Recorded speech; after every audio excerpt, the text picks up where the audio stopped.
one, stay cool. Rule number 2, stay cool. Février 2008, des manifestants se dirigent vers la rue de la Loi à Bruxelles. Objectif, l'église de Scientologie. Les Anonymes, c'est leur nom, ont déclaré la guerre à cette organisation qu'ils considèrent comme une secte dangereuse. Ce groupe d'opposants est né après la diffusion sur Internet d'une vidéo réalisée par la secte. Tom Cruise, la grande star d'Hollywood, y fait l'apologie de sa religion, la Scientologie. We are the authorities on getting people off drugs. We are the authorities on the mind. We are the authorities on improving conditions. Criminon, we can rehabilitate criminals.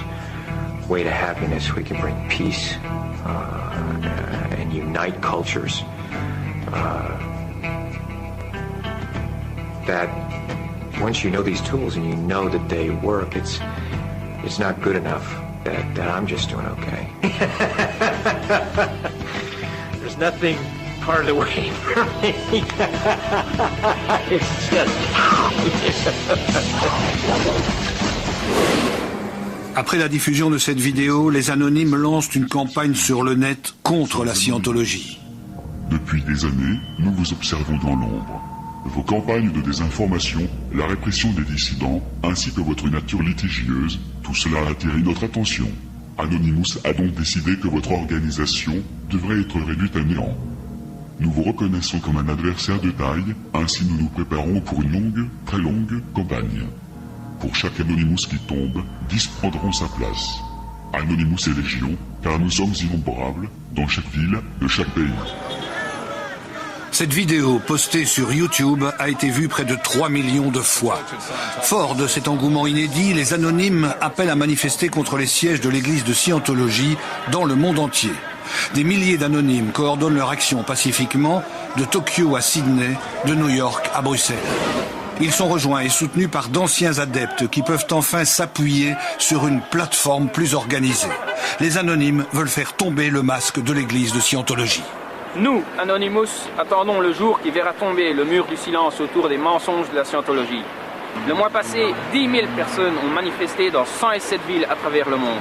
Ces personnes se sont rassemblées pour ouvrir une brèche dans le mur du silence. Nous continuerons à le faire jusqu'à ce que ce mur du silence tombe en ruine.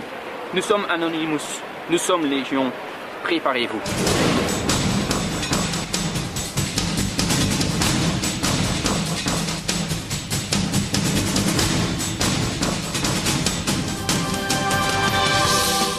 La Scientologie, c'est la connaissance. Une connaissance totale équivaut à une puissance totale. Avec 3000 conférences, 37 000 pages de livres et de publications, soit un grand total de 35 millions de mots parlés et écrits. En fait, les Anonymes s'attaquent à une organisation mondiale dont les origines remontent aux années 50 aux États-Unis. Un livre y fait fureur, la Dianétique, science moderne de la santé mentale. Cette nouvelle science n'est en fait qu'un amalgame confus de théories philosophiques et psychanalytiques. Son auteur, Ron Hubbard, un obscur romancier de science-fiction, propose une thérapie à la portée de tous. Il prétend que la seule force de la pensée peut aider l'humanité à trouver les clés du bonheur. Mieux, la Dianétique peut guérir les 2/3 des maladies. Hubbard sillonne les États-Unis, ses conférences à l'époque affichent complet. Let's see, a society which is dedicated to the proposition that all men are equal. Jefferson didn't say that. He said all men are created equal under law or with equal rights under law. He didn't say all men were equal. If you'd gone up to Tom and said, Tom, well, what's this I hear about you being equal? He'd say, to whom?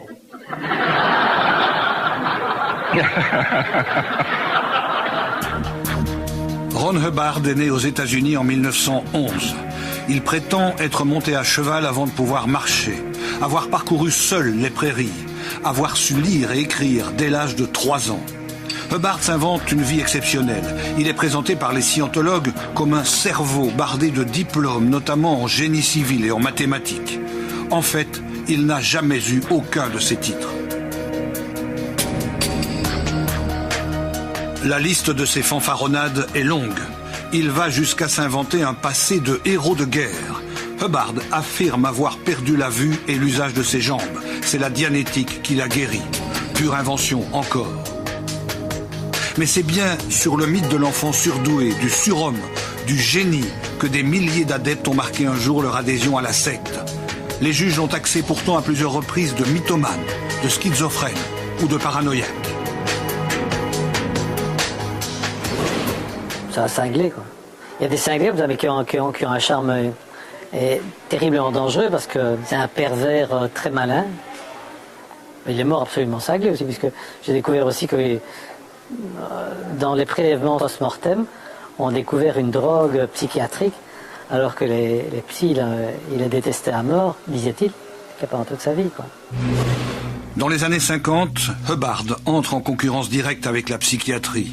Accusé d'exercice illégal de la médecine, il transforme ses cabinets de dianétique en mission religieuse. Le meilleur moyen de devenir rapidement millionnaire est de fonder une religion. Aujourd'hui, l'église de Scientologie revendique près de 10 millions d'adeptes dans le monde. Un chiffre manifestement exagéré. Ils vont venir vous dire, par exemple, oui, il y a 9 millions, c'est 9 millions de scientologues dans le monde. Il n'y en a même pas 90 000, on en est certain. Bon, ça n'empêche pas, c'est un mensonge énorme, un mensonge de coefficient 100. La puissance de l'Église est pourtant bien réelle. Elle ne se mesure pas au nombre de disciples, mais à sa fortune, qui serait évaluée rien que pour les États-Unis à 300 millions de dollars de bénéfices annuels. Au pays de l'oncle Sam, la secte est reconnue comme religion. À ce titre, elle bénéficie de l'exemption fiscale. La caractéristique principale de la scientologie, c'est les moyens qu'elle a par rapport aux autres petits mouvements sectaires. Et surtout, la vitrine publique qu'elle a en employant des grandes stars hollywoodiennes pour populariser son message. Hubbard a compris l'importance de la présence de stars au sein de son organisation. La plupart sont américaines. On y trouve Tom Cruise, qui serait le numéro 2 de l'organisation, la grande soprano Julia Migenes, ou encore John Travolta, scientologue depuis 1975. Il dit avoir décroché son premier rôle grâce à la secte. Tous sont des représentants de luxe et en même temps des vaches à lait. Il vaut beaucoup mieux avoir un Tom Cruise ou un John Travolta ou des gens qui versent effectivement plusieurs millions de dollars, qui versent 10 millions, 20 millions de dollars, ou même qui prêtent peut-être de l'argent à la scientologie, on ne sait pas exactement leur circuit intérieur.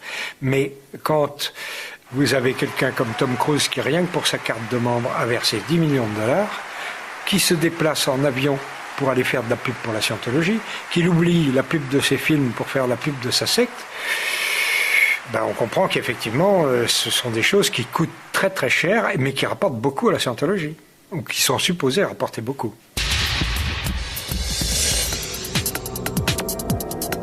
Cette organisation mondiale possède un siège central, à Clearwater, en Floride. C'est aux États-Unis que sont organisés les grands rassemblements scientologues, comme celui-ci en 2007. Depuis la mort du gourou en 1986, le leader du mouvement, c'est David Miscavige. Il apparaît en public à la façon d'un chef d'État. Il gère son église comme une grande multinationale et préside son conseil d'administration qui détient tous les droits d'auteur découlant de l'œuvre de Hubbard. Et hop, voilà, et on est parti. Loin du strass de ces grands shows à l'américaine, nous avons retrouvé à Paris Alain Stoffen, un ancien adepte qui rêvait de célébrité. Il est aujourd'hui ruiné et vit grâce à ses cours de musique. D'origine belge, ce musicien assiste un jour à un concert de Chick Corea, grand jazzman scientologue. Et c'est la révélation. Ce concert m'a permis de me révéler à moi-même et de dire, ok, voilà ce que je veux faire dans la musique. Et j'ai acheté donc quelques temps plus tard une partition de Chick Corea. Et quand j'ai commencé à jouer ces morceaux-là, je me suis dit, mais mince, qu'est-ce qui se passe, quoi? C'est ce style de musique que je sens, que j'ai envie d'écrire. Donc en fait, ces partitions étaient dédicacées à Hubbard, donc L. Ron Hubbard, qui est donc le fondateur de l'église de Scientologie. Comme son idole, Alain Stoffen veut devenir une star. Il lui suffit de suivre les traces de Chick Corea. Elles le conduiront tout droit à Paris, dans une école de musique scientologue. Le but, c'était pas que je devienne scientologue, il fallait juste que je fasse un petit cours d'introduction, comme on appelle ça, histoire d'avoir une idée de cette méthodologie-là, sans obligation d'adhérer à quoi que ce soit. Donc forcément, moi je trouvais ça super intéressant. Pour moi, c'était comme si j'avais le privilège d'entamer le même chemin qu'avait parcouru ou qu'avait fait Chick Corea. Donc pour moi, c'était quelque part un privilège aussi. Je suis sorti de là en n'ayant plus du tout ou pratiquement plus le trac sur scène, qui pour moi était quand même extrêmement important. Le but de cette première phase, c'est de mettre en confiance l'adepte ou le futur adepte. Donc l'idée, c'est de l'appâter pour mieux le ferrer. Alain Stoffen se rend au Celebrity Center de Paris, vitrine luxueuse de la scientologie. Il doit y poursuivre son apprentissage. Là, les cours deviennent plus chers, mais il est confiant, il accepte. Sa route vers le succès est tracée. Le deuxième cours, le prix était déjà un tout petit peu différent, donc, parce qu'on arrivait donc on était déjà à une étape au-dessus, donc j'ai dû payer l'équivalent de 6 000 francs à l'époque pour ce cours-là. 6 000 francs français. 6 000 francs français, oui. La pression s'accentue. Il faut encore acheter des cours. On lui enjoint de partir à Copenhague, un grand centre européen de l'organisation. Mais c'est payable à l'avance. Ses cours se transforment en cauchemar. Il doit payer encore et encore. Au total, 113 000 francs français. Il ne les a pas. Un responsable le force alors à trouver l'argent. À un certain moment, je me souviens très bien, cet homme prend le téléphone qui était blanc, c'est un vieux téléphone, et il me le claque devant moi sur le bureau. Il me prend le combiné, il me le colle à l'oreille en disant... Ok, maintenant tu appelles tous les gens que tu connais à Paris et tu trouves cet argent right now. Donc maintenant, je veux cet argent maintenant. Et donc, pour moi, c'était d'une violence inouïe et je me suis complètement effondré, je suis tombé en larmes et j'ai commencé à appeler tous mes amis, mais forcément, c'était tout à fait impossible de réunir cette somme-là. Totalement sous l'emprise de l'organisation, il n'a pas d'autre choix que de continuer les cours. Mais les problèmes d'argent s'accumulent. Pour l'obliger à payer, les scientologues iront jusqu'à le séquestrer dans une cave, au Celebrity Center. Pris à la gorge, il accepte de payer en s'endettant. Mais un jour, il découvre son dossier personnel. Il constate que le scénario de la séquestration était écrit d'avance par la scientologie. J'ai fait donc un petit numéro de séduction, un petit numéro, on va le dire un petit numéro de pute. Et donc j'ai réussi de cette façon donc à mettre la main sur un dossier qu'ils avaient donc compilé donc à mon insu en interne et où j'ai trouvé justement toutes les notes qui avaient été écrites en interne et où qui m'ont permis de voir comment justement toutes les pressions, toutes les menaces et tout ce que j'avais subi était méthodiquement planifié depuis le début. Et c'est là que, pour moi, ça a été un énorme électrochoc. Là, je lis par exemple le point 3. Donc, faites venir Alain dans un bureau. Vous allez l'interviewer. Faites attention à vous asseoir près de la porte pour le cas où il voudrait partir. Vous pourrez ainsi le stopper et manier ses désaccords. Au total, Alain Stoffen a perdu 15 ans de sa vie et 45 000 euros. Tout ça pour devenir un grand pianiste, croyait-il. D'autres, comme lui, ont suivi le même chemin. Direction Dublin pour y rencontrer John Duignan, un ancien membre du corps d'élite de la scientologie aux États-Unis. Il s'est dévoué pendant 20 ans au culte de Ron Hubbard. Son témoignage est exceptionnel. Il connaît tous les secrets de l'Église. Pour lui, tout a commencé par hasard au détour d'une rue. J'étais en train de marcher à Stuttgart, en Allemagne. Et une femme vient vers moi dans la rue et me dit « Avez-vous une bonne mémoire ?» Voilà ce qu'elle me dit. J'ai été interloqué, je ne savais pas quoi répondre. Et je lui réponds donc « Je ne sais pas ». Et elle me dit alors « Viens avec moi » de manière très directe. J'ai accepté et je l'ai suivie jusqu'au centre de scientologie. Elle me fait asseoir, tout était très contrôlé. Elle me fait donc asseoir, elle me donne un formulaire et me dit de le compléter. C'était en anglais, je le fais. Il s'agissait d'un test. Ensuite, un type me donne une évaluation et me montre un tas de choses en rouge. En d'autres termes, je suis mal barré, je dois absolument réagir. Les méthodes de recrutement sont les mêmes partout. À Bruxelles, les tests sont organisés dans une librairie à 2 pas de la Grand Place. Le but est de trouver la faille personnelle, ce qui ne va pas, et de présenter la scientologie comme la seule solution. C'est à peu près le genre de test qu'on propose dans les revues féminines pour savoir si on aime tel parfum ou si on est plus apte à élever les canaris que les poissons rouges. C'est à peu près de ce niveau-là. Parlez-vous lentement, vous attirez-vous toujours des ennuis. Ressenteriez-vous de la sympathie pour les objecteurs de conscience? Dormez-vous bien? Êtes-vous favorable à la discrimination raciale et à la distinction des classes sociales? Prendriez-vous les mesures nécessaires pour tuer un animal? Êtes-vous opposé à la mise en liberté surveillée des criminels? Dans ce test, on ne découvre jamais quelqu'un d'idiot. Tout le monde est intelligent. Mais on ne découvre jamais quelqu'un de stable et de parfaitement réalisé. Tout le monde est en dessous de sa performance, en dessous de ses capacités, en dessous de ce qu'il est en position d'attendre de la société. Après le test de personnalité, la scientologie propose très vite aux futurs adeptes de remédier à ces problèmes en achetant des cours à un prix peu élevé. Ces cours s'inspirent de l'hypnose. On est assis sur des chaises bien droits et on doit pouvoir regarder la personne en face de soi sans le moindre mouvement de tête. Il faut donc être capable de rester assis juste devant la personne qui est en face de vous et... Vous comprenez? Et cela pendant 2 heures sans cligner les yeux, sans rire. Et si vous le faites, tout est à recommencer.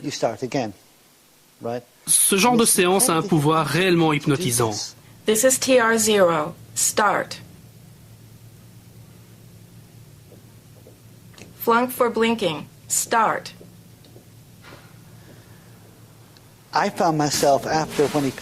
Je me suis retrouvé quand il est passé devant moi. J'étais assis comme ceci. J'étais tout à fait déconnecté de mon corps, littéralement. C'est comme si mon esprit était déconnecté de mon corps. Et il a dit, c'est bon, c'est fini. Mais j'étais incapable de bouger. J'étais assis avec mes yeux grands ouverts, je pouvais tout voir, tout entendre, mais il a donc dû me donner une tape sur la joue. Il m'a alors dit, tu as réussi le test, bravo. La scientologie veut contrôler l'esprit, mais aussi le corps. Tout futur adepte doit suivre un programme de purification.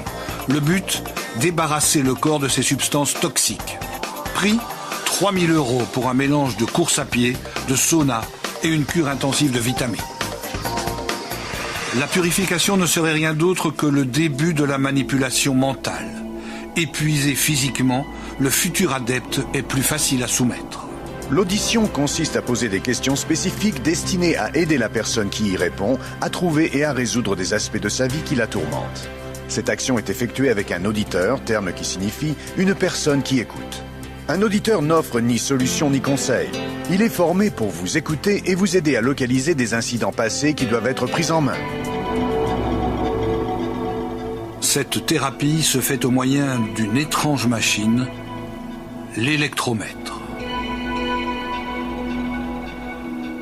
Il y a un petit courant qui passe d'une boîte à une autre boîte et en fait il est affecté par la densité, par tous les changements de la pensée que tu pourrais avoir. Et regarde, si je peux te demander maintenant, est-ce que tu aimes les pommes? Oui. Voilà, tu as vu l'aiguille a bougé un tout petit peu. Ce qui veut dire quoi? Ce qui veut dire que soit tu aimes les pommes, soit tu n'aimes pas les pommes et tu es en désaccord, et l'aiguille va bouger aussi. Soit tu es distraite peut-être par ta fille au moment où j'ai posé la question, tu vois?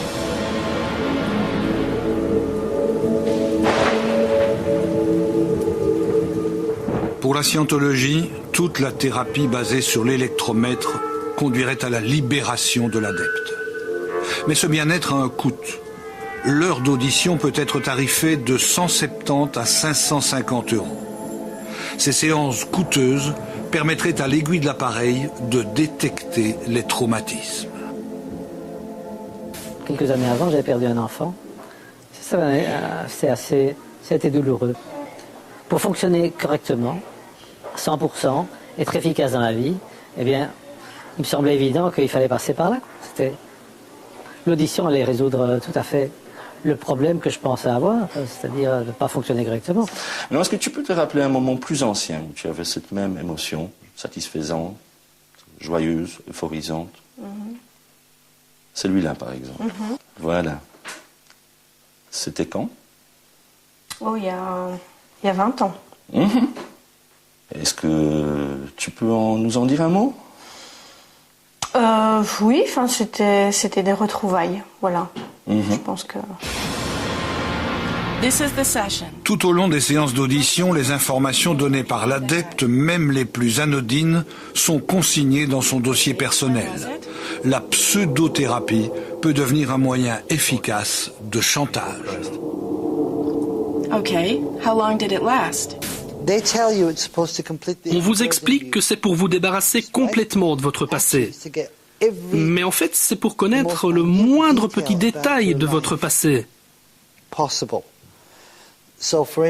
Par exemple, dans ce formulaire, il fallait mentionner tous les partenaires sexuels que j'avais eus, toutes les drogues que j'avais éventuellement prises, de qui je me les étais procurées, quelles avaient été mes petites amies, qui étaient mes parents, ma famille, la famille de ma famille,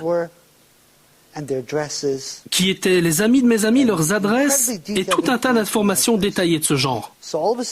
Et tout à coup, cela signifiait qu'ils avaient un document dans lequel, si je disparaissais un jour, se trouvaient toutes les coordonnées de tous les contacts que j'avais eus au cours de ma vie. Ils pouvaient donc contacter toutes ces personnes et leur demander « Vous n'avez pas de nouvelles de John ?» Et c'est en fait ce qui s'est passé pendant 20 ans. Chaque adepte se doit de posséder l'électromètre. Il devra débourser pour cela environ 3 000 €, un prix exorbitant par rapport au prix de revient.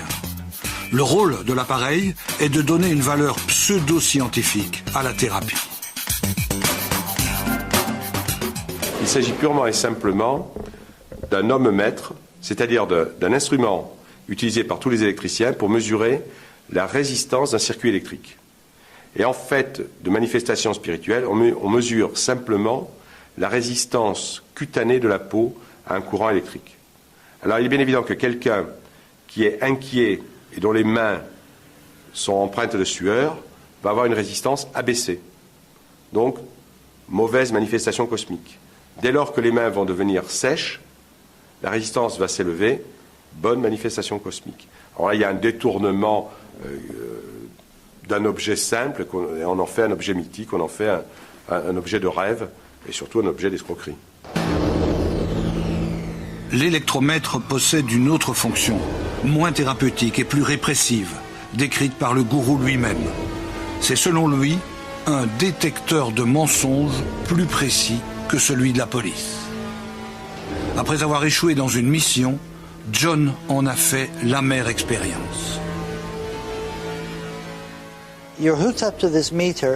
On est branché à cette machine, il y a un agent de sécurité devant la porte et vous devez trouver ce que vous faites de mal. Alors on invente n'importe quoi, ça peut être vraiment n'importe quoi. Par exemple, je me suis masturbé, alors c'est tout de suite répertorié et on vous demande quand, etc. Puis vous pouvez aussi dire, je n'avais pas beaucoup d'argent et je voulais désespérément fumer une cigarette. J'ai trouvé 2 livres sur la table, alors je les ai pris. Et ils écrivent, consciencieusement, a volé 2 livres, blablabla, ce genre de choses. Tout ce que vous avez confessé est repris dans ces dossiers vous concernant. Il a volé de l'argent, c'est un pervers sexuel. La scientologie est une religion qui possède des méthodes pour vous aider à trouver des réponses aux questions de la vie, vos propres vérités sur la vie et sur vous. Tant les adultes que les enfants sont soumis au contrôle de sécurité de l'électromètre. Ron Hubbard va jusqu'à mettre au point 99 questions juste pour eux. Dès l'âge de 6 ans, l'enfant est incité à la délation. Quand vous parlez des parties de votre corps... This is the children's security check. What has somebody told you not to tell? Have you ever pretended to be sick? Have you ever refused to eat just to worry somebody? Have you ever bullied a smaller child? Voir.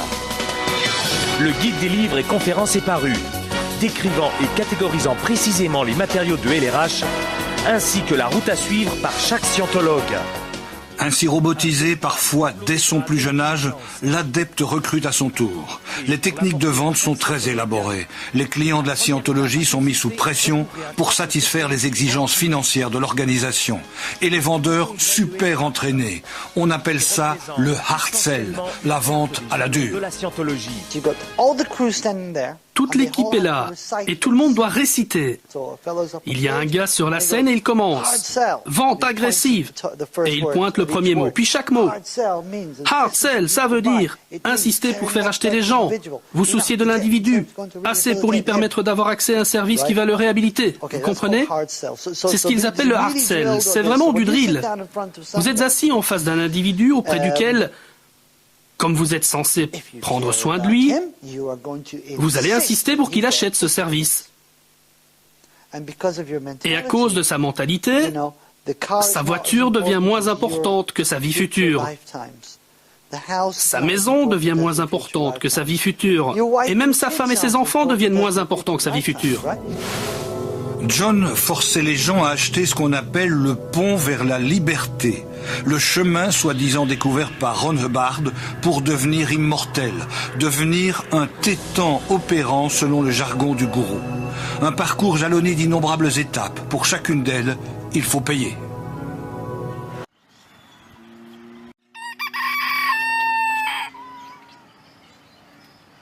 Pour les pontes, disons, ça a été à peu près 850 000 $ pour les ponts.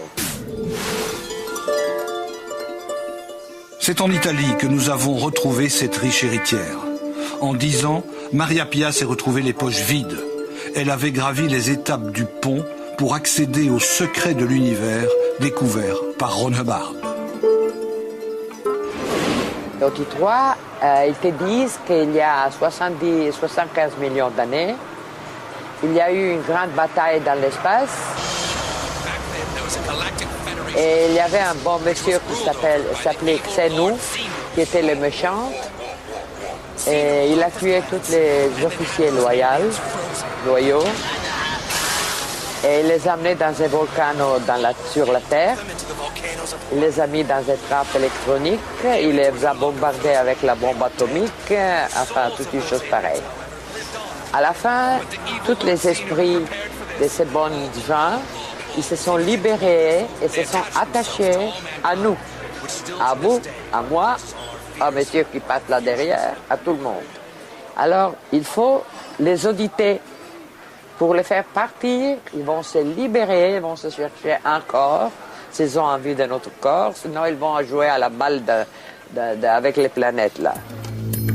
Ce scénario de science-fiction rappelle surtout le passé de romancier du gourou. La scientologie impose la loi du silence entre les fidèles.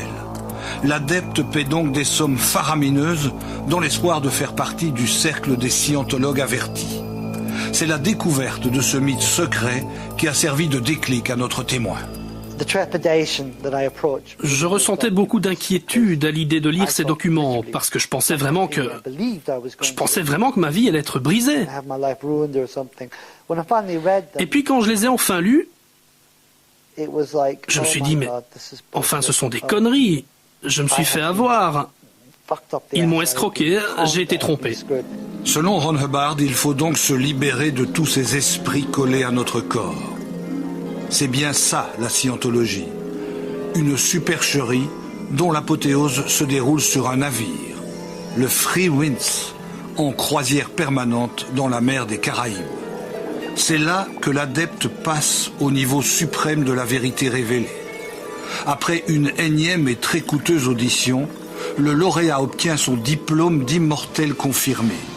Il aura dépensé au total pour rentrer dans le délire de Ron Hubbard jusqu'à 300 000 €.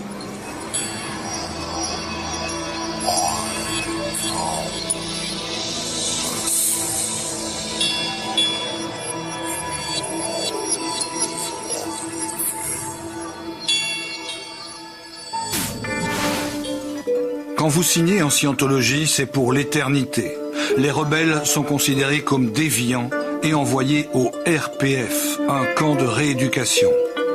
Une Américaine de 36 ans y trouva la mort dans des circonstances pour le moins suspectes. Nous sommes à Clearwater, la Mecque de la scientologie en Floride. Lisa McPherson faisait partie de ces centaines de petits soldats en uniforme de marine qui travaillent pour la Sea Organization, l'élite de la secte basée ici. En 1995, Lisa explique à sa mère qu'elle veut tout quitter. Peu de temps après, la jeune adepte tombe dans une profonde dépression. Aussitôt, elle est isolée complètement à l'intérieur de Fort Harrison, le quartier général de la scientologie à Clearwater. Lisa serait restée dans les caves pendant 17 jours jusqu'à sa mort. C'est une prison. Vous devez porter un uniforme de prisonnier. Vous portez au bras un brassard qui signale à tout le monde qu'il ne faut pas vous parler. Vous prestez de très longues heures de journée de travail. Vous ne pouvez dormir que 6 heures par nuit. Vous ne pouvez parler à personne, sauf si on vous adresse la parole. Dans bon nombre de cas, vos repas se composent des restes des autres. C'est une expérience très démoralisante, très déshumanisante. C'est impossible à expliquer. Pour une ex-scientologue qui a séjourné au RPF, le simple mot de RPF me donne un sentiment de terreur comme je n'ai jamais éprouvé. Tous les systèmes fascisants fonctionnent sur ce modèle-là. À partir du moment où vous remettez en question le système va agir sur vous en termes de rééducation politique, en termes de rééducation sociale. Vous devez reprendre la bonne pensée. Donc, on va vous imposer tout le système de conditionnement policier qui fait que votre pensée va être conforme à celle du groupe auquel vous êtes censé appartenir corps et âme et pour l'éternité. Si l'adepte veut quitter la secte, les scientologues le harcèlent. Et s'il décide d'intenter une action en justice contre l'organisation, ils le menacent. C'est ce qu'a vécu Alain Stoffen. Avant, quand j'étais scientologue et quand j'abondais dans leur sens, ces gens-là, ils avaient vraiment des têtes d'anges. Mais à partir du moment où on les pointe du doigt et on les met face à la responsabilité, en fait, ce ne sont absolument plus des enfants de cœur et qui sont prêts à tout pour vous détruire.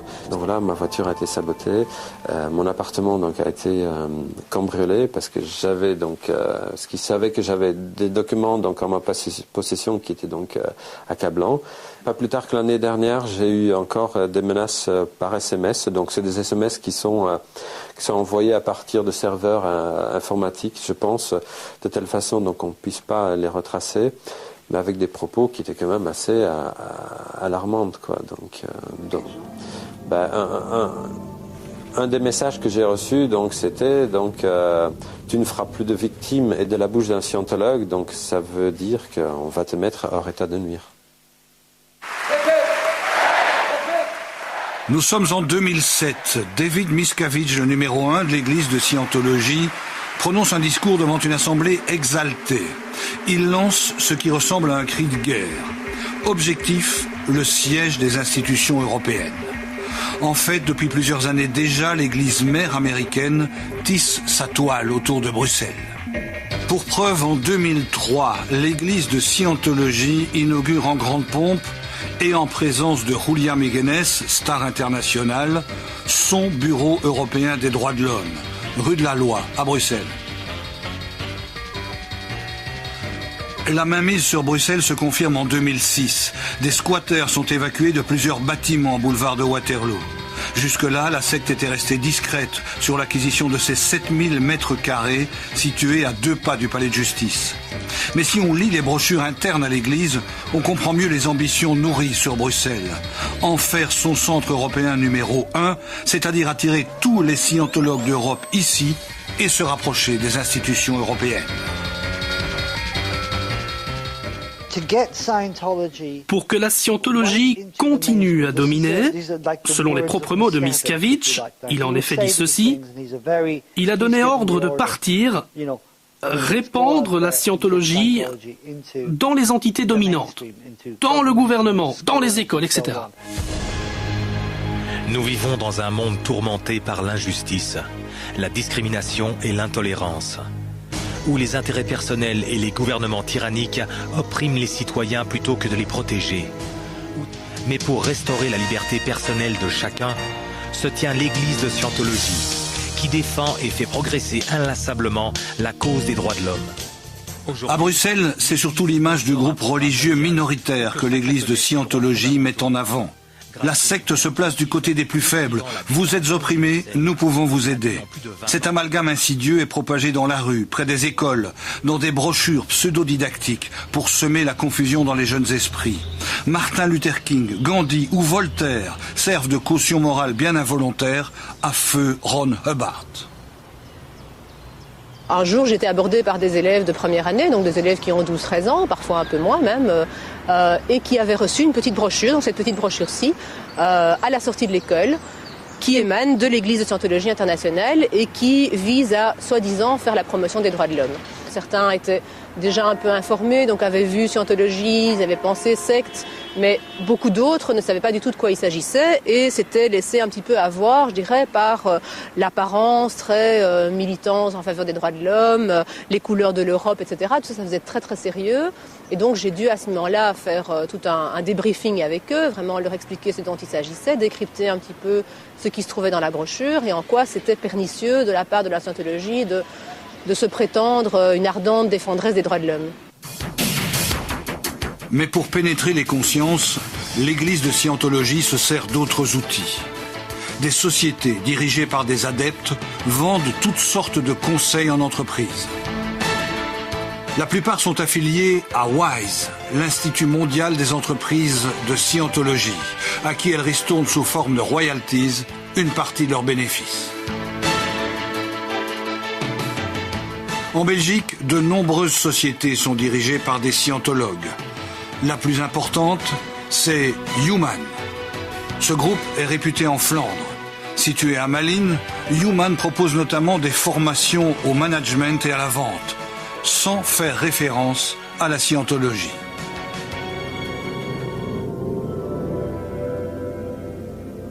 Envoyés par leur employeur, Michel et Katia étaient loin d'imaginer qu'ils suivaient des formations à la vente dans un satellite de la scientologie.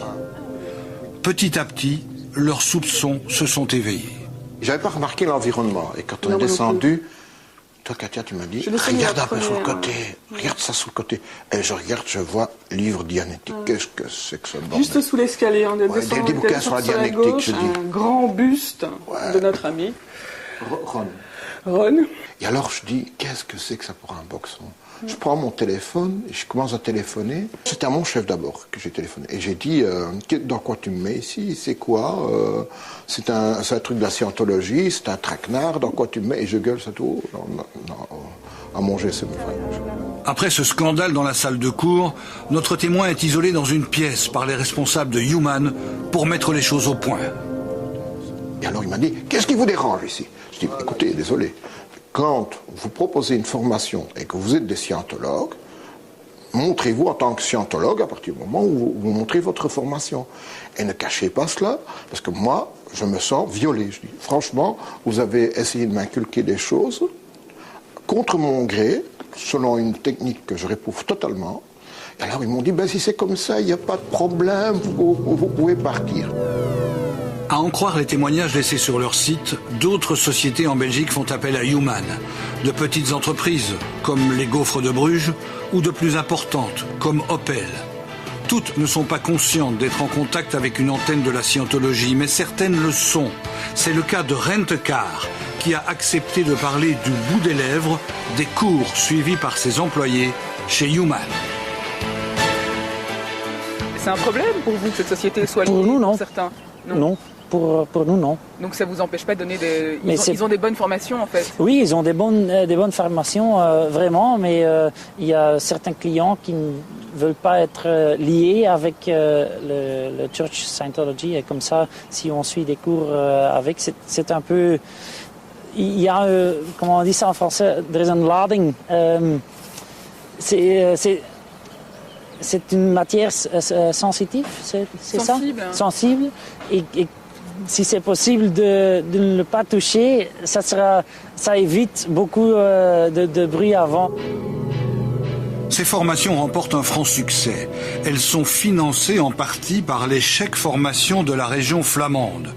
Une aubaine financière pour Human et qui a choqué certains membres du Parlement flamand. de mai 2006 à octobre 2007, sur un budget total de 16 millions d'euros, Human reçoit plus ou moins 900 000 euros. Donc, ce qui est énorme. Ils sont les premiers dans la liste des fournisseurs de formation. Est-il normal que la région flamande finance une société scientologue? La ministre responsable, Patricia Seysens, a décliné notre invitation. Autre société scientologue en Belgique, Ideas. À sa tête, Marc de Turck. Aucun doute sur son appartenance à la scientologie. Il a été filmé il y a quelques années à Bruxelles, au début de sa formation, dans les locaux de l'église à Uccle. Je suis en train de lire Problems of Work, donc les problèmes de travail, et je trouve ça génial. Pour moi, la scientologie, c'est quelque chose de fantastique. J'ai fait de l'université pendant 6 ans. J'ai lu à peu près une centaine de livres de Ron Hubbard. J'ai jamais vu quelque chose d'aussi avancé dans le temps que les livres de Ron Hubbard. Voilà. Ideas, la société de Marc de Turck, propose aussi des formations diverses en entreprise.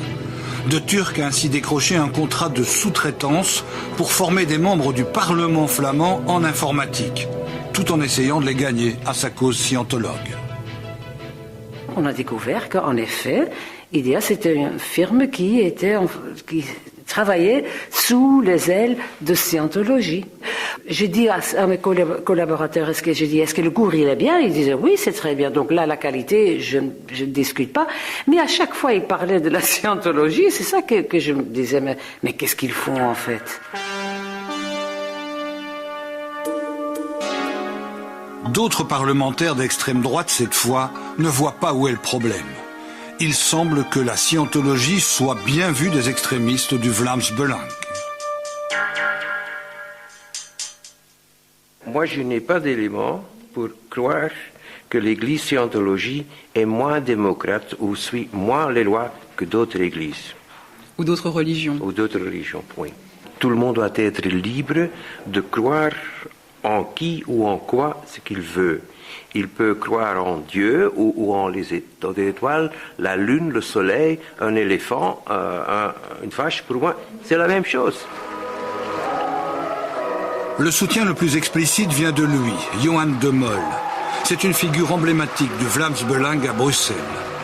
Il soutient clairement le programme anti-drogue de la scientologie, Narconon. Nous vivons dans un monde aux prises avec une épidémie d'abus de drogue et de dépendance. Non seulement les drogues tuent des dizaines de milliers de gens par an, mais les crimes provoqués par la drogue affligent toutes les communautés. De Mol apparaît sur un DVD produit par la Scientologie et distribué gratuitement. The anti-drug campaign of the Church of Scientology, I think it's the best prevention campaign you can find. Je donne ma caution à la lutte anti-drogue, oui, ça certainement. Est-ce que je donne ma caution à une secte Écoutez, aux États-Unis, ils sont reconnus comme religion. En Espagne aussi, c'est paru il y a quelques mois dans les médias. Ils sont fort actifs au Royaume-Uni, en Italie, aux Pays-Bas, en Suède. Donc, apparemment, ici en Belgique, ça pose problème. Les drogues sont à l'origine. Ce n'est pas seulement le programme anti-drogue qu'il cautionne, mais bien la Scientologie. Toutes les plaintes contre la secte ne semblent pas avoir retenu son attention. The anti-drug campaign of the Church of Scientology. Pour moi, c'est une organisation parmi d'autres. Alors, tant qu'elle ne fait rien de contraire à l'ordre public, rien de contraire à la sécurité ou à la tranquillité ou à la santé publique, moi, je ne vois pas d'inconvénient dans l'existence de cette organisation. Johan de Mol a la mémoire courte. Il oublie les multiples plaintes déposées à travers le monde contre l'église de Scientologie. Il devrait aussi savoir qu'en Belgique, depuis les perquisitions menées en 1999, la justice belge a inculpé l'église de Scientologie pour escroquerie, extorsion, exercice illégal de la médecine et surtout, organisation criminelle. C'est dans le cadre de l'instruction de M. Van Espen. faut savoir que le terme même d'organisation criminelle est assez récent dans le droit pénal. Et donc c'est la première fois que ce chef d'inculpation est retenu pour des ASBL qui sont actifs dans un domaine qui apparemment n'attire pas l'attention en termes d'activité criminelle. Donc c'est vrai que c'est un test aussi bien pour la scientologie que pour cette loi-là. Mais donc on ne peut évidemment rien préjuger de l'issue de ce procès, puisqu'il n'y a pas encore de décision pour savoir quand il y aura un procès éventuellement. Mais la scientologie continue à attirer l'attention de la justice. La dernière perquisition menée en mai 2008 débouche sur de nouvelles inculpations pour faux et usage de faux. Elle faisait signer des contrats d'adhésion à la place de contrats de travail. L'église de Scientologie recruterait du personnel sous couvert de l'anonymat. Le principe des sans-emploi répondent à des petites annonces anodines sans savoir qu'ils sont mis directement en contact avec l'organisation. Voyez l'enquête de Baudouin-Cartevels. Shadia est au chômage, elle cherche du travail et découvre dans Vlan une annonce libellée. ASBL cherche aide administrative sans mention de l'employeur. Elle appelle le numéro indiqué. Et vous avez des postes de secrétariat, madame? Secrétariat, oui, bien sûr, il y a des secrétariats, il y a un peu de tout, quoi. Oui. Et qu'est-ce que c'est comme société, madame? On est là pour aider les autres. Ah, et nous on est rémunérés pour notre travail si moi je suis secrétaire chez vous. C'est une ASBL, hein, donc de toute façon, le salaire dépend des revenus de l'organisation. Hein. Oui. Shadia est persuadée qu'il s'agit d'un travail rémunéré. Elle se rend sur place, elle voit l'affiche « On embauche » et découvre avec stupéfaction qu'elle se trouve à l'église de Scientologie. Ils parlaient plutôt de devenir membre, d'adhérer à leur façon de voir les choses, etc. Je ne peux pas vous le dire par cœur, je l'ai lu en 30 secondes, mais c'était plutôt un contrat. J'ai lu 2 ans et demi à 5 ans de devenir membre de l'église scientologique. Non, pas du tout. C'est un agrément de bénévole, donc un agrément entre l'association et la personne qui veut faire quelque chose en tant que bénévole. L'histoire de la scientologie est parsemée de procès et de condamnations depuis sa création. En 1978, son fondateur, Ron Hubbard lui-même, est condamné par défaut en France à 4 ans de prison ferme pour escroquerie. 1995, Lyon, autre procès retentissant. La justice a jugé une étrange affaire liée à la mort d'un adepte. Patrice Vic, 31 ans, est un père de famille sans histoire. En mars 87, par curiosité, il pousse la porte du centre de scientologie de Lyon et remplit le fameux test de personnalité. Très vite, il va suivre des auditions intensives et payantes.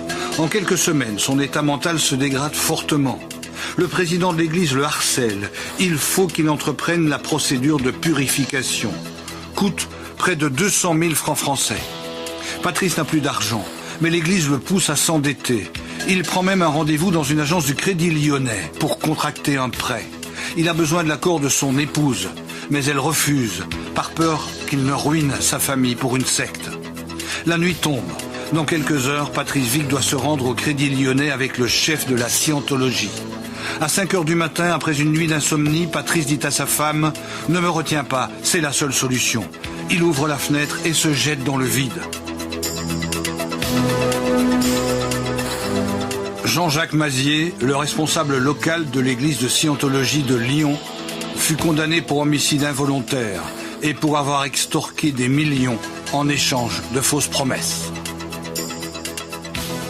C'est difficile de démontrer qu'un suicide est la conséquence directe d'un comportement fautif, ce qui était le cas. C'est-à-dire que le tribunal a considéré que les pressions qui étaient exercées sur Patrick Vic, avec ces surendettements, cet harcèlement, l'ont conduit à une issue inéluctable, le suicide.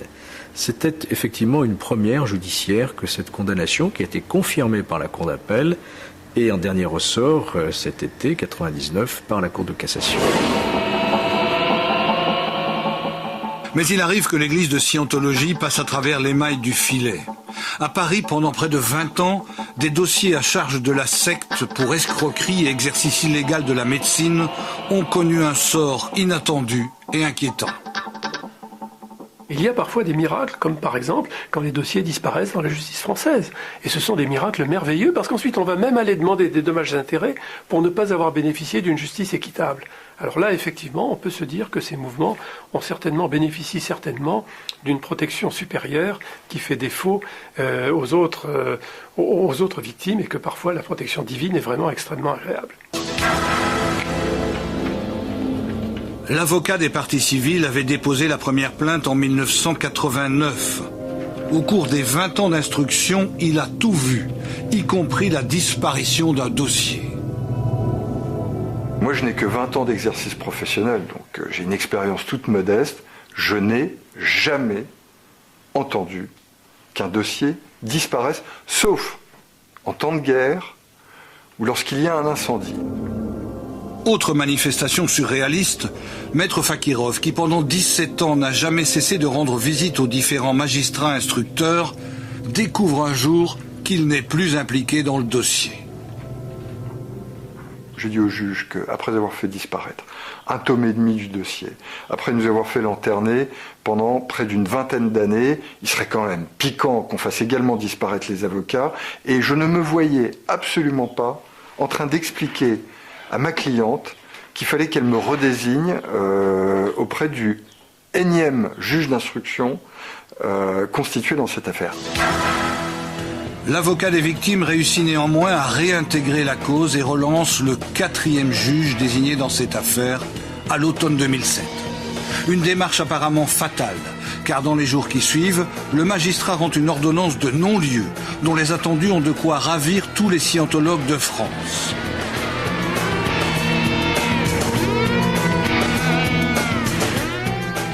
Nous avons une ordonnance de non-lieu qui est composée, je les ai comptés, de 17 signes et qui fait 1 ligne et demie. Donc plus de 20 ans de procédure pour une ordonnance aussi affligeante.